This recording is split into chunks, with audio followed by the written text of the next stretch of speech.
तू इधर उधर की ना बात कर, ये बता कि काफिला क्यों लुटा। तू इधर उधर की ना बात कर, ये बता कि काफिला क्यों लुटा। मुझे रहजनों से गिला नहीं, तेरी रहबरी का सवाल है।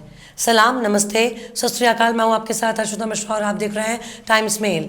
इस वक्त पूरी दुनिया में हमारे मोदी जी का डंका बज रहा है। अमेरिका, रूस, ब्रिटेन, चीन, जर्मनी, हर देश हमारे मोदी जी का नाम सुनकर थर थर थर थर काँप रहे हैं। जिस अमेरिका का नाम सुनकर दुनिया के बड़े बड़े देशों की पैंट गीली हो जाया करती है, वही अमेरिका हमारे मोदी जी के सामने भीगी बिल्ली बन जाता है।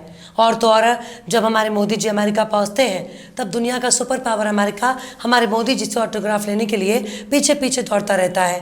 वल्लाह, मोदी जी को लेकर दुनिया के सुपर पावर देश में ऐसी दीवानगी कहाँ देखने को मिलती है। लेकिन ये सब कुछ मोदी जी के राज में संभव हो पाया, वरना पहले भारत का नाम किसी ने सुना था क्या। लेकिन सबसे बुरा हाल तो रूस का हो चुका है। अगर हमारे मोदी जी एक बार कह दें रूस और यूक्रेन के बीच जंग खत्म हो जानी चाहिए, तो मजाल है कोई उनकी बात को टाल सके।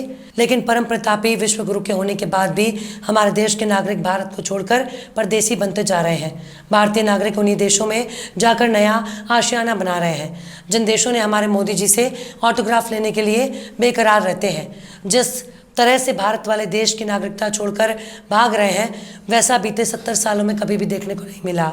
मोदी जी की भाषा में इसे ही कहते हैं आज़ादी का अमृत महोत्सव, इसे ही कहते हैं अमृत काल, और इसे ही कहते हैं विश्व गुरु का प्रताप।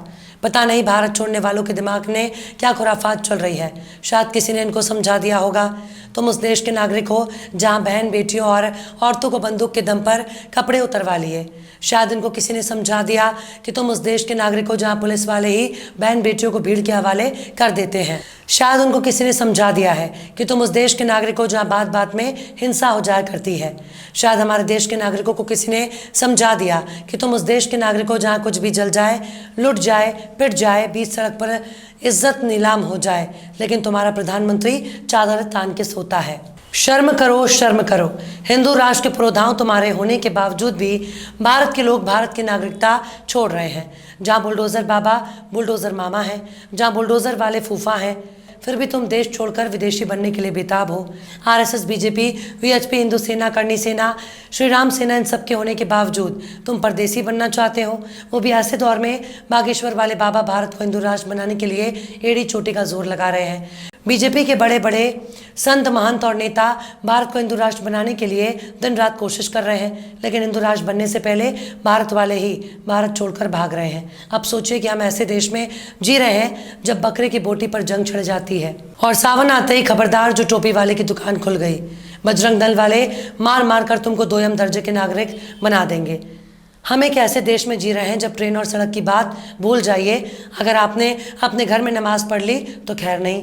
हिंदू बीते 75 साल में इतना मजबूत नहीं हुआ जितना मोदी जी के दौर में मजबूत हुआ, और इतना मजबूत होने के बाद भी नागरिकता छोड़ने की लाइन लगी है। सबसे ज़्यादा मजबूत और सुरक्षित है जिन पर मुसलमान अब आक्रमण भी नहीं कर सकते। मुसलमानों पर हमला कर सकते हैं। ना कोई बाबर आने वाला है, ना कोई अकबर, और ना ही औरंगजेब आने वाला है। ऐसे दौर में भारत का नागरिक भारत की नागरिकता छोड़ रहा है, जबकि भारत हिंदू राष्ट्र बनने के सबसे करीब नजर आ रहा है। लेकिन इसके बावजूद देश की बहुसंख्यक आबादी भारत की नागरिकता छोड़ रही है। जब बजरंग दल वाले घूम घूम कर मुसलमानों का बाइकआउट कर रहे हैं, मुसलमानों को घर, मकान, दुकान नहीं देने की अपील कर रहे हैं, और जहाँ मुसलमान रह रहे हैं उनको वहाँ से बाहर निकालने के लिए मुहिम चला रहे हैं, जहाँ सत्ता सिस्टम हिंदू राष्ट्र का झंडा बुलंद कर रहे हैं, फिर भी भारत छोड़ रहे हैं। आखिर कैसे? क्या कोई बता सकता है कि नागरिकता छोड़ने वालों में कितने सनातनी हैं? शायद इसका आंकड़ा पेश करने में हिंदू राष्ट्र के पुरोधाओं को पसीने छूटने लगे।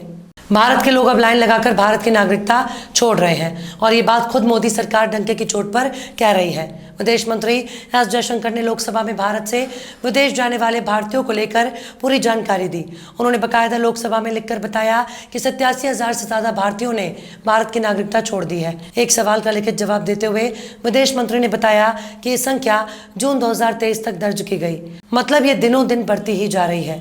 एस जयशंकर ने बताया कि इन आंकड़ों के साथ ही 2011 के बाद से 17.5 लाख से ज़्यादा भारतीयों ने अपनी भारतीय नागरिकता छोड़ दी।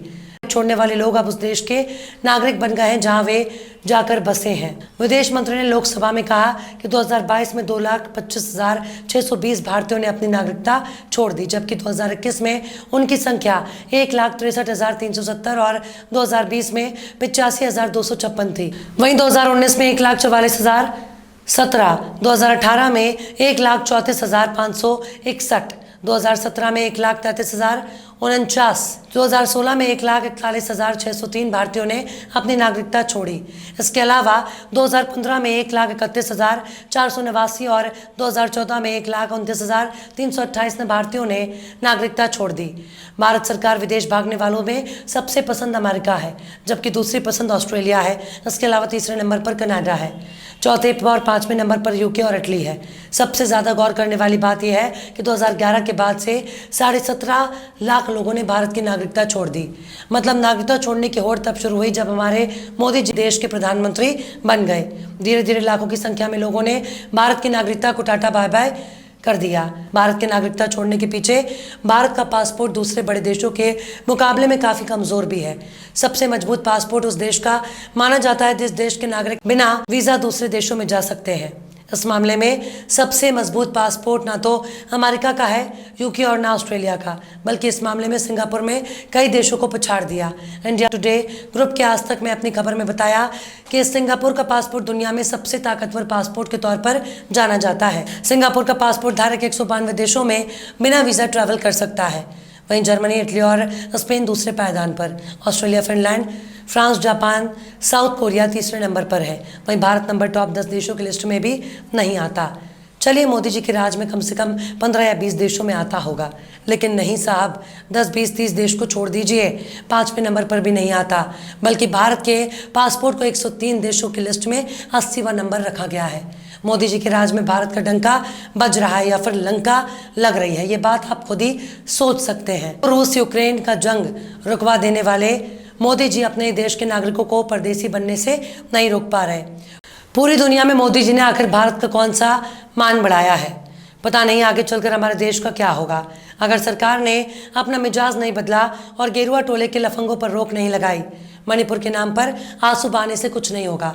बहरहाल चलते चलते आखिर में सलीम कौसर ने भी क्या खूब फरमाया है, दिल तुझे नाज है जिस शख्स की दिलदारी पर, दिल तुझे नाज है जिस शख्स की दिलदारी पर, देख अब वो भी उतर आया अदाकारी पर। फिलहाल इस वीडियो में बस इतना ही। ये वीडियो आपको कैसा लगा कमेंट बॉक्स में ज़रूर बताइए। वीडियो पसंद आए तो लाइक करें। हमारे वीडियो लिंक को फेसबुक, ट्विटर, व्हाट्सएप पर अपने रिश्तेदार, यार, दोस्तों को भी शेयर करें। और बेबाक, निष्पक्ष, स्वतंत्र पत्रकारिता को सपोर्ट करने के लिए आप हमारे चैनल टाइम्स मिल को ज़रूर से सब्सक्राइब करें। और हाँ, बेल आइकन की घंटी वाली बटन भी आप ज़रूर से दबा दें ताकि आपको हमारे आने वाले नए वीडियो की नोटिफिकेशन फ़ौरन ही मिल जाए।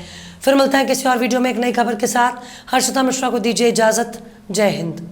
तो देख लिया आपने हमारे इस वीडियो को। हमें उम्मीद है कि आपने हमारे वीडियो को लाइक किया होगा और दूसरों को भी शेयर किया होगा। अगर अभी तक आपने हमारे चैनल टाइम्स मेल को सब्सक्राइब नहीं किया है तो जल्दी से सब्सक्राइब कर दें और बेल आइकन भी प्रेस कर दें।